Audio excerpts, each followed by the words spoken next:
We didn't think it was ethical for our children to be forced to go to school. Instead of reading about it in a book, they see it for real.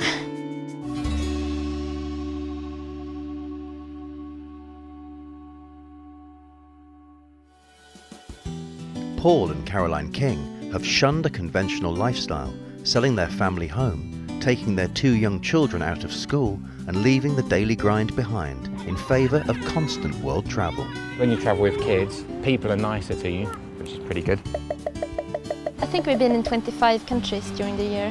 We went to Israel for a week and Palestine. And we stayed in Egypt for like 2 months. What country are we in? And then we went to Italy, and we stayed in Italy for a month. One of my favourites is Bali. Most places that we go to and stay, after a couple of days, they'll say, "Oh, this is the best place I've ever been." The Kings believe in attachment parenting, which for them includes breastfeeding and co-sleeping. I breastfed Winston, he's 6 now, until he was 4. And Henry, I'm just feeding him if he really hurts himself or has something really traumatic, he still gets to, that's how I calm him down. Always on the move, 6-year-old Winston and his younger brother Henry, who's 4, are taught by their parents.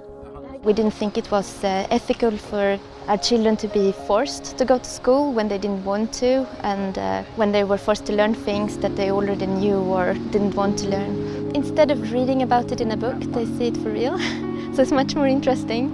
I remember when I was in school, I thought it was really boring to learn about the Romans. I was falling asleep at the table, but now when you see it in real life, it's completely different. It's so interesting and you just want to learn more. So the purpose of doing this, in the countries that we go to, we have projects about the stuff that's there. So when we visited Pompeii, we learned all about how that happened. In Sweden I went to school every day. And how did you find it? There was stuff to do and just going to school. We actually would like to find some school that fits with our beliefs, but we just haven't found it yet. And they don't want to go to school now. And for us, we think that we shouldn't force them to. But if they want to go to school, as long as it's voluntary, they can of course go there. The family decided to give everything up in February 2015 and haven't had a permanent home since. We had a really big house in Sweden. Like, you were putting all your time into making the house look nice. It just got so dull. So we work with importing cashmere, hammocks and rugs. We wanted to live like digital nomads before. We just had to do it. It took about 6 months to sell almost everything. We had 1 suitcase with clothes and regular wash kit stuff. And we had some workbooks for the kids and books for reading, so don't miss anything. For now, the Kings have no plans to stop travelling. We're gonna drive back to Prague and gonna stay there until October, and then I think we go back to Bali for the winter.